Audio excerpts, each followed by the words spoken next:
ये है आज की आधुनिक अयोध्या। तो चलिए इसे गहराई से जानने की शुरुआत करते हैं। बस अड्डा। राम मंदिर से 7 किलोमीटर की दूरी पर 14 बीघा जमीन पर 219 करोड़ की लागत से लखनऊ हाईवे पर नया बस अड्डा बनकर तैयार है। Railway station. मंदिर से 1 किलोमीटर की दूरी पर 240 करोड़ रुपए में नया रेलवे स्टेशन डिजाइन किया गया है। भविष्य में अयोध्या से दिल्ली, मुंबई, चेन्नई, बेंगलोर, पुणे, कोलकाता, नागपुर, लखनऊ और जम्मू जैसे शहरों के लिए विशेष रेलगाड़ियां चलाई जाएंगी। हवाई अड्डा। 1450 करोड़ रुपए में लगभग 1300 बीघे में फैला हुआ प्रयागराज हाईवे पर नाके के पास बनाया गया है नया एयरपोर्ट। यहाँ से राम मंदिर की दूरी सिर्फ 12 किलोमीटर है। भविष्य में कई बड़े महानगरों के लिए सीधे उड़ानें उपलब्ध होंगी। घाघरा जलमार्ग। अगर आपके पास अपनी खुद की मोटर बोट है तो छपरा से घाघरा यानी सरयू नदी की सैर करते हुए लगभग 300 किलोमीटर नदी में चलकर भी अयोध्या पहुंच सकते हैं। भविष्य में इस रूट के लिए भी मोटर बोट चलाए जाने का प्रस्ताव है। राम मंदिर। अयोध्या के राम मंदिर की कुल कीमत है 1800 करोड़। पूरी तरह बन जाने के बाद अयोध्या का मुख्य आकर्षण होगा। राजस्थान के मशहूर मकराना के पत्थरों से आकार लेते इस मंदिर की अनुमानित उम्र होगी लगभग 1000 साल। 22 जनवरी को पहली मंजिल का उद्घाटन होगा, जिसमें राम की बाल्यावस्था की मूर्ति रखी जाएगी। बाकी की 2 मंजिलों का कार्य चलता रहेगा। खजुराहो के मंदिरों की नागर शैली के आधार पर इसे तराशा जा रहा है। मंदिर का कुल क्षेत्रफल 156 एकड़ या 251 बीघा है। हनुमानगढ़ी। राम मंदिर से लगभग 800 मीटर की दूरी पर स्थित है हनुमानगढ़ी। मंदिर के आवासीय परिसर को मिलाकर यह लगभग 52 बीघे में फैला हुआ है। मंदिर की 76 सीढ़ियां चढ़कर हनुमान जी के दर्शन के बाद ही राम मंदिर में जाने का विधान है। यह मंदिर अयोध्या शहर के ठीक बीच में एक ऊंचे टीले पर बना है। शहर की तरफ आने वाले आक्रमणकारियों के आने की सूचना यहीं से प्राप्त करके अयोध्या के राजा तक भेजी जाती थी। इतिहासकारों के अनुसार जितनी बार भी अयोध्या पर आक्रमण हुआ, उतनी बार इस मंदिर को भी विध्वंस झेलना पड़ा। हालांकि सन्यासियों ने हर बार इस मंदिर को फिर से खड़ा किया। आज यह मंदिर रामानंद संप्रदाय और निर्वाणी अखाड़े के अधीन है। राम की पेड़ी। अयोध्या को सरयू नदी की भयंकर बाढ़ से बचाने के लिए इस बांध का निर्माण किया गया था, जिस पर श्रद्धालुओं के स्नान के लिए कई घाट बना दिए गए थे। इतिहासकारों के अनुसार जितनी बार भी बांध टूटता था, सरयू का पानी अयोध्या की गलियों में घुस आया करता था। इसी बाढ़ से बचने के लिए पूरे अयोध्या में जगह जगह पर ऊंचे टीले बनाए गए थे, जैसे राम टीला, हनुमान टीला, लक्ष्मण टीला। आज ये बांध अयोध्या का मुख्य पर्यटन स्थल बन चुका है। हर दीपावली पर यहाँ लाखों दिए जलाकर रामायण की उस घटना को उत्सव के रूप में मनाया जाता है जब श्री राम अयोध्या वापस लौटे थे। अयोध्या के कई बार उजड़ने के पीछे एक कारण इस नदी को भी माना जाता है। हालांकि इसी नदी की वजह से यहाँ पर गन्ने की खेती बड़े स्तर पर की जाती है। लता मंगेशकर चौराहा। नया घाट और बस स्टैंड के पास ही अयोध्या का मुख्य चौराहा 6.7 करोड़ रुपए में बनकर तैयार हुआ है। पद्मश्री से सम्मानित राम सुथार जी ने 2 माह के कठिन परिश्रम के बाद इस 40 फीट लंबी वीणा को आकार दिया। 14 टन की इस वीणा को लता जी के स्मृति चिन्ह के रूप में यहाँ पर लगाया गया है। इसीलिए इसका नाम नया घाट चौराहे से बदलकर लता मंगेशकर चौराहा कर दिया गया है। धर्मपथ। नया घाट से कुछ पहले सड़क के दोनों तरफ 30 फीट ऊंचे 40 सूर्य स्तंभ लगाए गए हैं, जिसे धर्मपथ का नाम दिया गया है, जो श्री राम के राजकुल सूर्यवंश का प्रतीक है।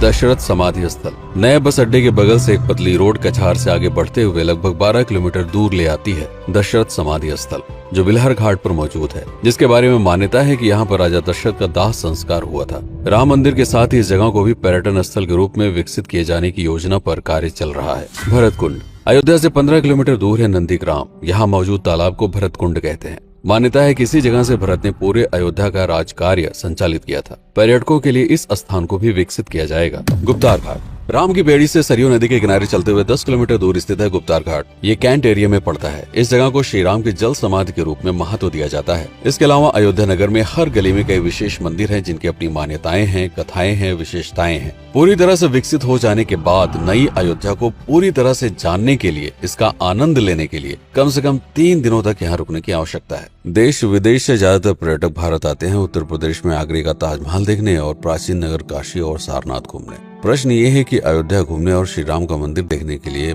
भला विदेशी क्यों आएंगे?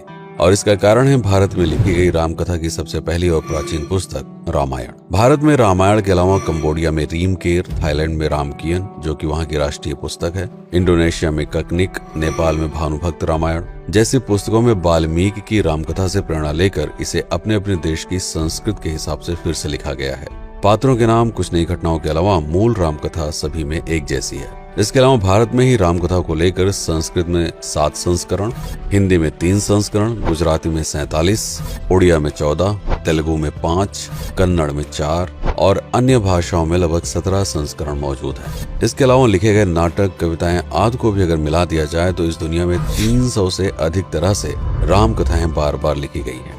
इन सभी राम कथाओं पर कई विशेषज्ञों ने समय समय पर अध्ययन किया और अपने विचार दिए।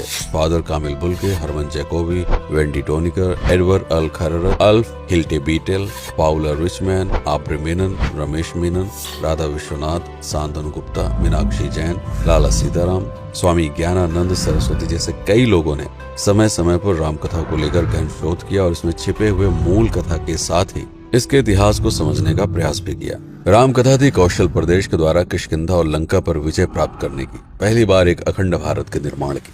रामायण महत्वपूर्ण इसलिए हो जाता है क्योंकि ये अखंड भारत युद्ध से अधिक व्यक्ति के आदर्शों, सूझबूझ, मित्रता जैसे गुणों से स्थापित हुआ। रामायण एक ऐसा डॉक्यूमेंट है जो ये समझाता है कि भारत पहली बार एक कैसे हुआ। इसलिए ये गाथा न तो कभी भुलाई जा सकती है और न ही कभी मिटाई जा सकती है। और आज की अयोध्या उसे अखंड भारत का एक प्रतीक है, अपनी संपन्नता के कारण जिसने समय समय पर बाहरी आक्रमणकारियों का भी सामना किया। अयोध्या की इसी संपन्नता ने यहाँ पर मुगलों को भी आकर्षित किया। महात्मा बुद्ध भी यहाँ पर रुके, सिखों के गुरु साहब भी आए और जैन धर्म के तीर्थंकर भी। सिर्फ आए ही नहीं बल्कि उनके अनुयायी यहीं पर बसते चले गए। अयोध्या कितनी बार बसी, कितनी बार उजड़ी, इसके बारे में बहुत अधिक प्रमाण उपलब्ध नहीं है। सूर्यवंश के पतन के साथ ही अयोध्या का भी पतन होता रहा। बीच में कई सौ सालों तक अयोध्या मानो विलुप्त सी हो गई। इसका कारण क्या था, इसका कोई प्रमाण नहीं है। अयोध्या को फिर से खोजकर उसे स्थापित करने में बार बार राजा विक्रमादित्य का नाम आता है, लेकिन विक्रमादित्य एक उपाधि है जिसे कई राजाओं को दिया गया था। तो ये कहना मुश्किल है कि किस कालखंड के कौन से राजा ने ये कार्य किया। कुछ विशेषज्ञों का मत है कि यह काम उज्जैन के राजा विक्रमादित्य ने किया होगा। नंदवंश, मौर्य वंश, शुंग वंश, गुप्त वंश आदि के साम्राज्य में भी अयोध्या का वर्णन प्राप्त होता है। सबसे बड़ा विध्वंस हुआ 1527 के आसपास बाबर के कार्यकाल में, जब राम मंदिर को ध्वस्त कर बाबरी मस्जिद स्थापित की गई। सन 1722 में बंगाल के नवाब अलीवर्दी खान ने व्यापार के नजरिए से राम मंदिर से कुछ किलोमीटर की दूरी पर एक नया शहर बसाने की शुरुआत की। 1730 में अवध के पहले नवाब सादत अली खान ने इसका नामकरण किया फैजाबाद। इन्हीं के उत्तराधिकारी सुजाउद्दौला ने इसे अवध की राजधानी बनाई। 1775 में अवध के चौथे नवाब असफुद्दौला ने फैजाबाद की जगह लखनऊ को अवध की राजधानी घोषित की। रावण अहंकार का प्रतीक और श्री राम विनम्रता के सूचक। सत्ता में आने के बाद हर व्यक्ति को यह बात हमेशा ध्यान में रखनी चाहिए, सिर्फ रंग रोगन और पत्थर लगवाने से राम राज्य नहीं आएगा, बल्कि जिस दिन स्कूल, अस्पताल और सरकारी संस्थानों से भ्रष्टाचार खत्म होगा, लोगों का मुफ्त इलाज और अपनी भाषा में उच्च शिक्षा उपलब्ध होगी, उस दिन भारत उस पायदान पर खड़ा होगा जहां कभी हम हुआ करते थे। रामायण अहंकार पर विनम्रता की विजय है। अयोध्या को अगर पर्यटन स्थल का केंद्र बनाना है तो इस आधार पर बसाना होगा। राम राज्य लाना होगा, राजनीति नहीं।